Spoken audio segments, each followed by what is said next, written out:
Here I have a Submariner, and here I have another Submariner.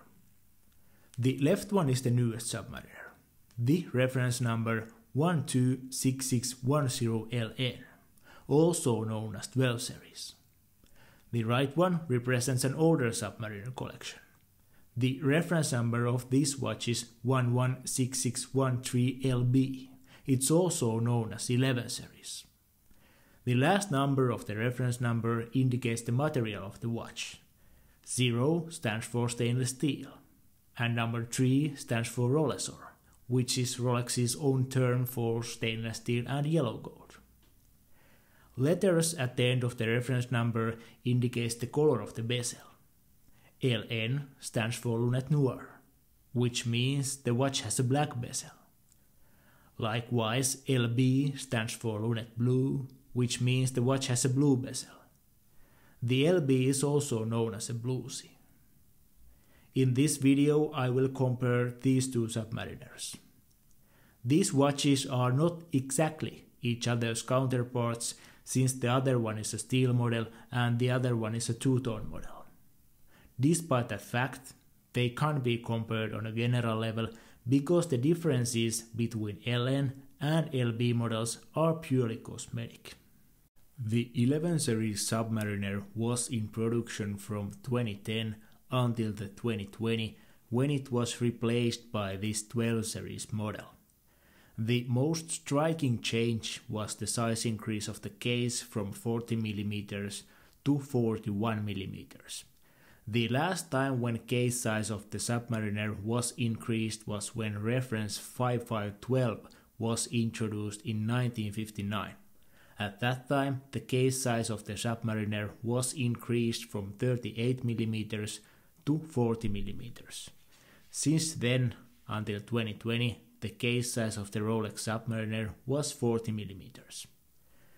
So the new Submariner represents the end of an era of 40mm Submariners. And that's part of the reason why the size increase seemed to be such a big thing among watch enthusiasts. But despite all the buzz around the size increase, it's not that big of a deal. In reality, the size increase was 1mm only on a paper. The size increase was actually around 0.4mm. That's because the 11 series is actually 40.2mm in diameter, and the 12 series is actually 40.6mm in diameter. So the newer watch is only marginally larger than its predecessor. It's almost impossible to see the size increase with the naked eye. Thickness of these watches is basically the same. They are both around 12.5mm thick.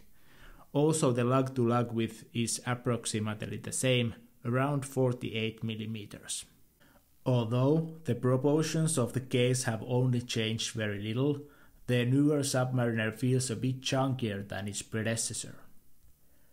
Besides its bigger case size, the newer Submariner has a wider bracelet. The width of the bracelet was increased from 20mm to 21mm. Because of the wider bracelet, the clasp of the 12 series is also wider than the clasp of the 11 series.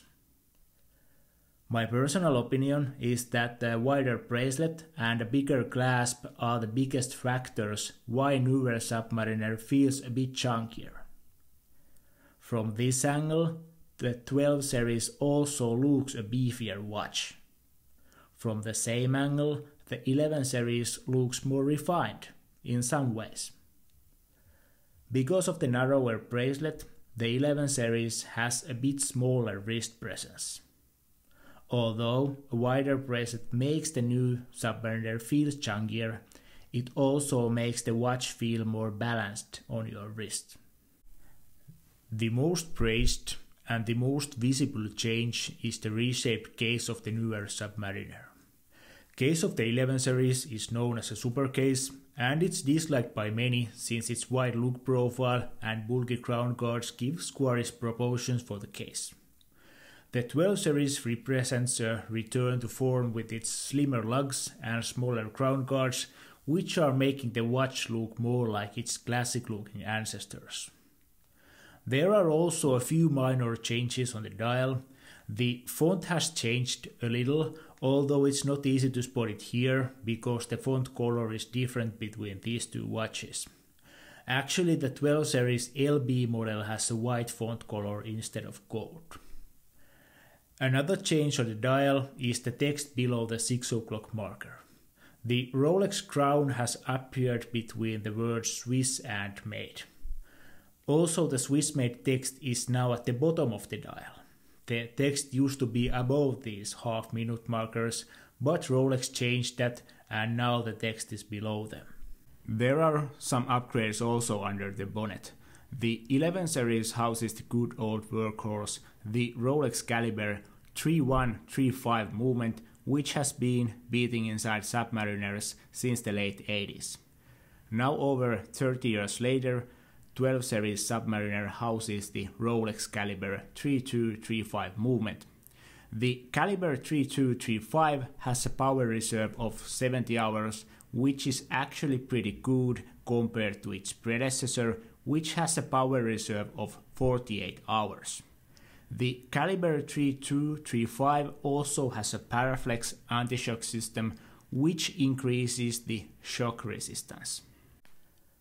But which one to choose? It's a tough one. If these watches would be exactly at the same price point, I would go with the 12 series. But the thing is, they are not exactly at the same price point. In a matter of fact, you have to pay around 2,000 euros more to get the 12 series watch from the used watch market. I can't honestly say if I would be willing to pay that much more for the newer model, because after all, the changes I just explained are quite minor. Basically, you would be paying 2,000 euros extra for slimmer lugs, a little more balanced wrist presence, and for a better power reserve. Those are probably the only changes you would actually spot while you would be wearing your watch in your everyday life. The differences between these watches are subtle, and I wouldn't see any point in owning them both in the same version, for example in the LN version.